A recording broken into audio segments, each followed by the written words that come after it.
Good morning. Drum roll, please.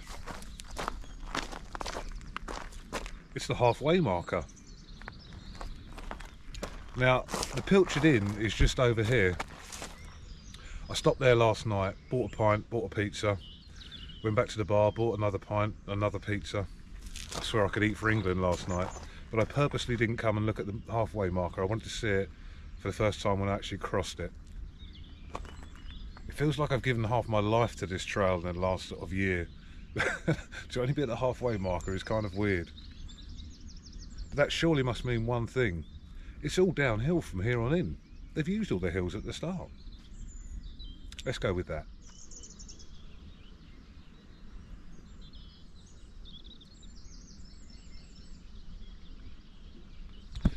I'm just about a mile out of Porthallow. That wasn't very nice. It's really overgrown. It's a good job I got these leggings on because I'd have got stung to high heaven. But I've just come up, there's a closure sign, which is a shame because that, leading up to Gillian Creek, because that actually looked quite a nice little bit of a walk around there. So we've now got a detour inland, it looks like. So yes, I'm here. This looks really nice, a really nice walk. But then to cut around Gillian Creek, you come up here anyway. But it's now just telling it to cut across pretty much. So the diversion sign is just down there. I've come to these signs here telling me to carry on. Now the diversion looks like it wants to take you 200-300 yards that way, about 100 yards this way, and then 200-300 yards down that way to meet this lane. So I'm actually going to try my luck and just go straight up there, because the grass is so wet. I'm getting saturated. So I don't see the point of just going on about a 500-yard detour just to end up 100 yards that way. So I'm going to try my luck and head up here.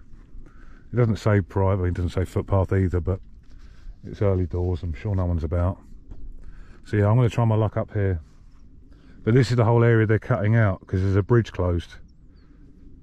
And then you eventually just meet up in Gillian, just before Gillian Creek. I've just come to the other end of the detour from down there. So this is the sign for people going the opposite direction. And you come out to this. They're lovely.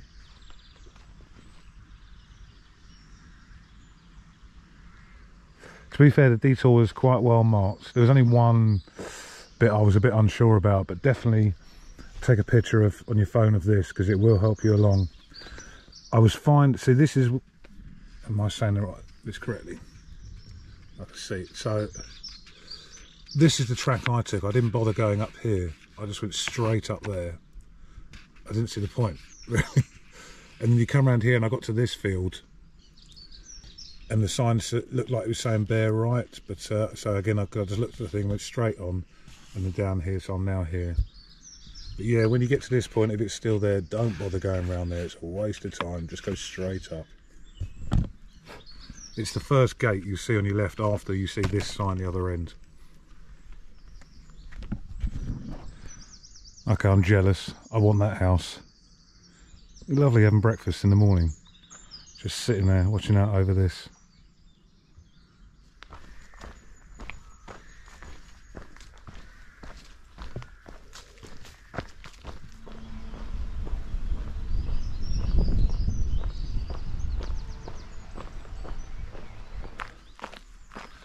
Seeing how far, so I'm sucking on a mint, seeing how far the tide is out, it may have been possible to cross it. This must be the one with stepping stones on it to cross it at a low tide, because it's all mud. You certainly wouldn't put a foot in there. But it's an extra 2 miles to walk around. I'm going to be honest, it's been a really nice walk. When you get to the end point there's some beautiful houses. And there's a woodland walk around this side as well. And coming back, which we haven't really seen for, I can't remember the last time we really walked through some woodland on this trail. You do a lot at the very start from Minehead, to the point where you think, am I actually going to be down by the sea or by a beach? It just feels like you're forever through the woods. They're actually not woods, they're rainforests, which I learned afterwards, because you get that rainforest vibe from them. And a couple of months later I saw a programme about British natural history, and it said that we had rainforests in this country, and the North Devon stretch was some of them, so it does make a lot of sense now I'm there. They are lovely, they kind of look prehistoric. The woodland walks through North Devon near the start. I really enjoyed that bit. This is the first time we've had it for a while. But a walk around the creek, if you have to do it, I wouldn't be too disappointed. You start off up a steep road through some fields, then you come into the woods. I'm very lucky because all the bluebells are out, and wildflowers are out. But it makes a nice change. Because as great and the grandeur of the coast and the cliffs, as great as it is at times, it's like 600 odd miles of it. So when you get something a little bit different, like an estuary, like you come into there, it's quite something.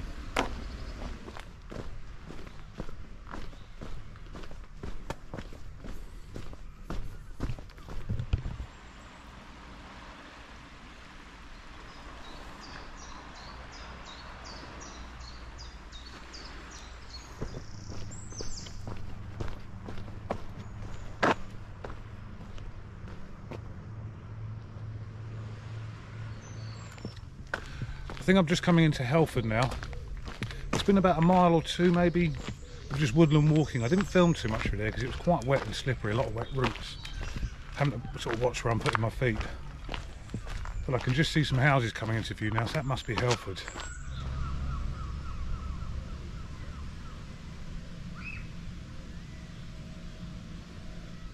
Just come into Helford now. I've just come out of the woods there and there's a cafe there called the Holy Mackerel. And I thought, I haven't had anything for breakfast yet, I'll get a cup of tea and something to eat. They want 12 quid for a sandwich. 12 quid. Tea's £2.50, but 12 quid.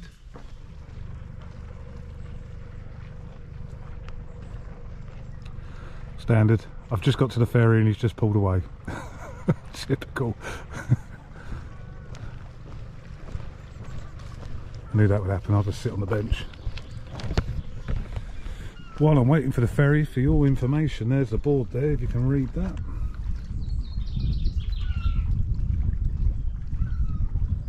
I've just come off the boat across the Helford River there. And the houses opposite are beautiful, absolutely beautiful. I mean, I've done the Thames path and the houses are something special down there. But these ones are really lovely. The where the trees are all landscaped, mature trees, it's stunning. And I was the only one on the ferry, so I was talking to the ferryman, so I forgot to film it. I keep forgetting to film stuff, but I got talking to him. And he was saying that, like, I said to him, what do you have to do to get a house up there? We should have worked harder at school. He goes, well, John Taylor, I think he said. I think he's from Queen. Owns one of them at the top. Whopping great place. And he said he's probably been there once in 2 years that he knows of. But as I was getting on the ferry, there's this old boy. It's a tiny little rowboat. His wife's at the front. And the engine starts playing up, the little outboard he's got and it starts playing up. Yeah, as these ladies are getting off the boat, the engine on this little outboard starts to give up. And he's going, damn it, damn it, damn it. And he's banging on the motor, he's rocking the boat, his wife's telling him to calm down. And he just starts getting these oars out. And I thought, are we going to go and give him a tow in or something? It's like some law of the sea, you help out someone in distress. And the ferryman just laughed at him and carried on. I felt sorry for him. We're quite a way out and he's going to row back in. He wasn't young. I only saw from a distance, but I would say they're in their late 70s. I thought there were laws of the sea, you help each other out, but no, clearly not.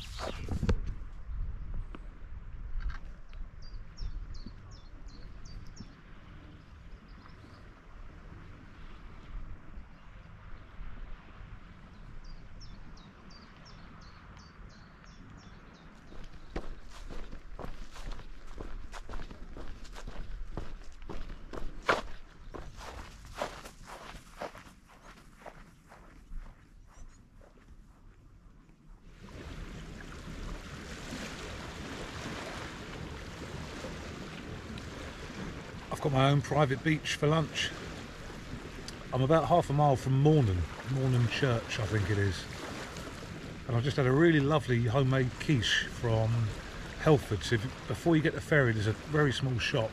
I was hoping to get a pasty or something, but they didn't have anything like that. But they had homemade quiches. I can highly recommend them. They're very nice. I'm about 3 miles short from Meonporth. There's a cafe there. And I've got about 2 miles after that before I start hitting Falmouth now. It's from Helford, it's a lovely walk. It's more like an inland trail. It's open fields and nice wide pathways. A little bit hilly but flat on the main. It's been a real mix today, mixed bags. Really overgrown stuff on the cliffs, the open fields, and through the woods, through Gillingham and into Helford. That's actually a little bit hard work through the woods because you're up and down and it's very rooty. You've got to be careful, and it's very muddy for me today. But today's been nice because it's a real mixed bag of walking. I'm just enjoying the peace and quiet now.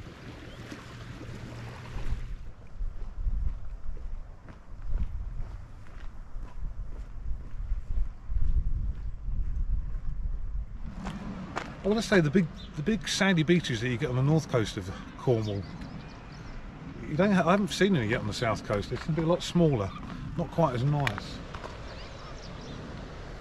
But there are some lovely little sections to today. There's a very different feel about it from yesterday. Almost like a sculptured landscape with the trees as well. I keep seeing people paddleboarding. I'd love to have a go. There was a morning, I think I was coming out of Padstow. It was a really warm morning. The water was crystal clear and there was these two people just paddleboarding down, and the water was just like flat as a piece of glass. It just looked really serene and just a really lovely thing to do early morning. Keep seeing lots of nice houses I want as well.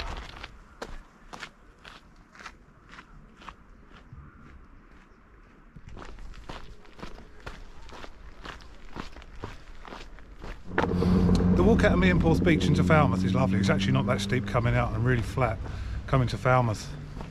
I forgot it was a Sunday because everything's really busy, so I didn't film anything coming through Falmouth. I could have done a full-on sheet back there and just cut straight through, and got to the hotel in 5 minutes. But I wanted to walk around to see if I could see the castle. It looks like a miniature Windsor castle, but also I'm one of these people that loves engineering programs, and I want to see the docks as well.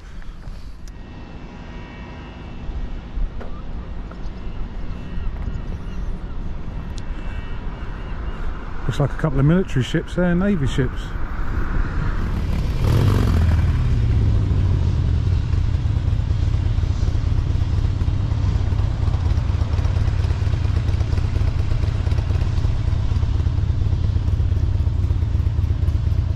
So I'm at the hotel now, managed to get some fish and chips for dinner. Tesco's is bang opposite where I am as well, which is helpful. Got the washing all done, tents all dry, everything's packed away, squared away and charged up. So I'm now just probably going to put a video together tonight so that I can upload for you tonight. And then think about how I'm going to approach tomorrow, because yeah, maybe ring a few campsites that are available and see what's available to me tomorrow. So I will see you then, and I'm just looking forward to a good night's comfortable sleep. See you tomorrow.